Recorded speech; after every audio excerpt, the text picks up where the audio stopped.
Back with another radio video. This is the Ambient Weather WR-333 AM/FM Noaa weather radio, battery-powered, hand-crank, solar-powered radio. Lots of great features for this radio. Here is the box. Here is the radio. This is the big brother, sort of, to the Ambient Weather WR-111, which I did previously review. Just to give you a little size comparison here, it is a little bit bigger, a little bit longer.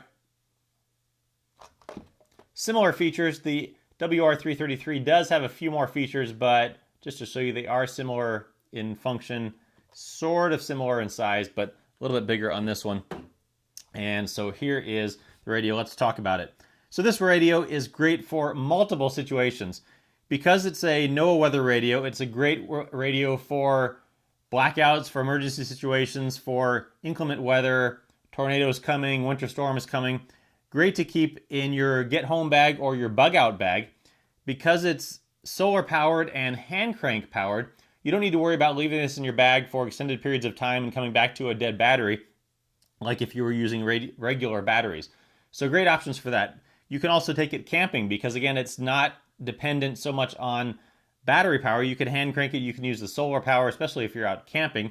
Great option there. Or one of the uses that I found for it today, I was listening to a radio show around my house for an hour, and I just took this with me.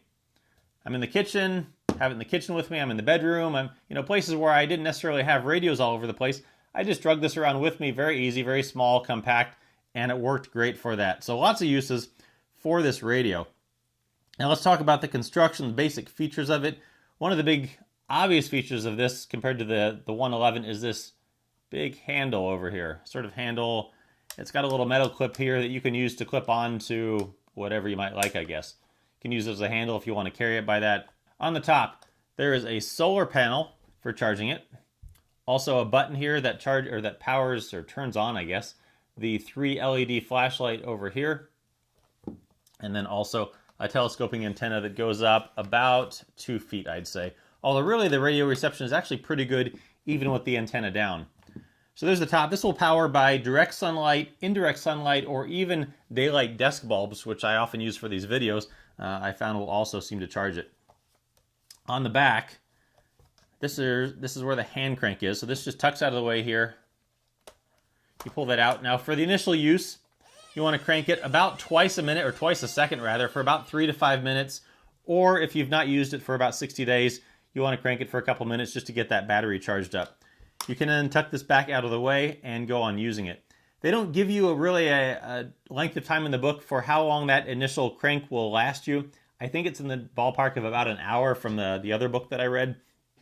But one of the concerns I had about this radio before I got it was that I knew that it had this LCD on it. I thought, well, it's going to sit for a long time with that LCD on. That's going to be draining the battery.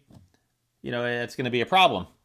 I've had both of these sitting on my desk for several weeks. I haven't charged them or cranked them in several weeks. The radio or the clocks have been certainly working no problem because I think these LCD screens are minimal drain on the battery. But then I took this and listened to that hour-long radio show around my house today, and it worked fine after several weeks of not charging it. I think somewhere in the middle of the show, I cranked it for about 5 or 10 seconds just because I felt like I should. But point being, you crank it and the battery is going to last for a long time. The LCD is going to, for the most part, be minimal drain, and it works very well that way. So the other options on the back, the other ways that you can power this, is that under here there is this panel. So there's the lithium-ion rechargeable battery here that comes with it. Alternatively, you can also use 3 AAA batteries. Now there's this little flap right here that you lift up, twist that to the side. Now if you're going to use the AAA batteries, there is a switch right here that you move back and forth. Over here is for the AAA, over here is for the lithium-ion.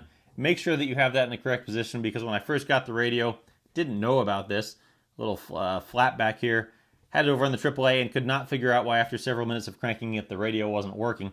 So just make sure you have it in the correct position for whichever power source you're using. Next to that here is a headphone jack if you want to be a little bit more private with what's coming out of the radio. You don't want it coming out of the speaker in front. Over here, there's 2 options. This is for charging the radio itself. You can put a cable into it from either an outlet or a computer. And then this is a USB for charging your cell phone or MP3 player whatever else you need to charge. It does come with a smattering of cords and adapters for charging various type of devices, Apple, micro USB, mini USB, several options there, and you'll just plug those into there and then you can charge them. Now, one of the things you can do with this is you can charge a cell phone.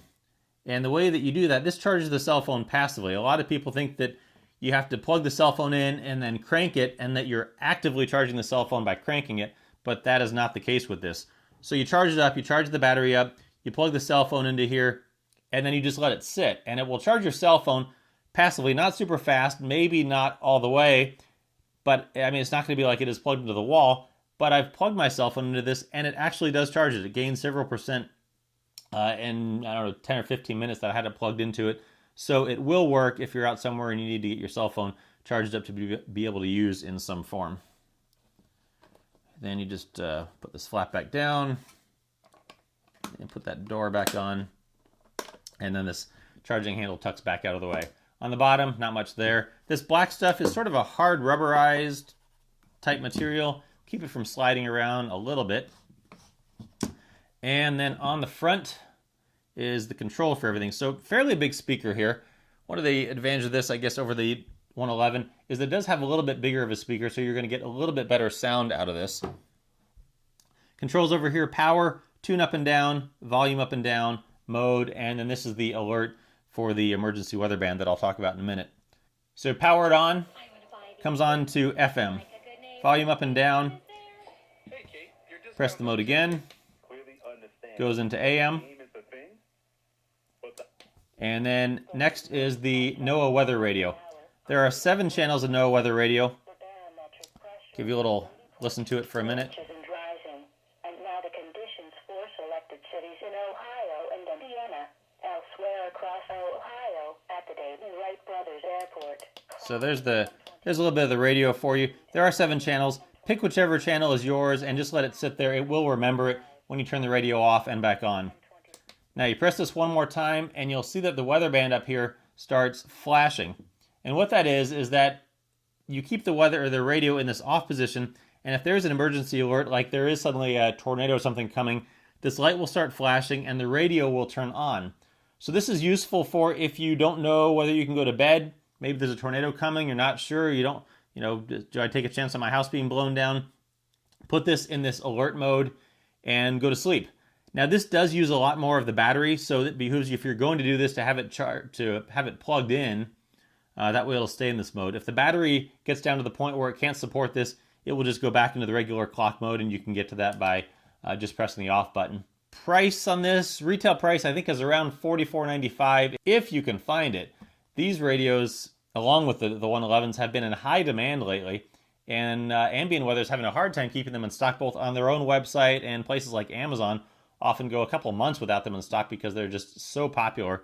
Great options for radios. So check it out, the Ambient Weather WR-333 Noaa Weather Radio.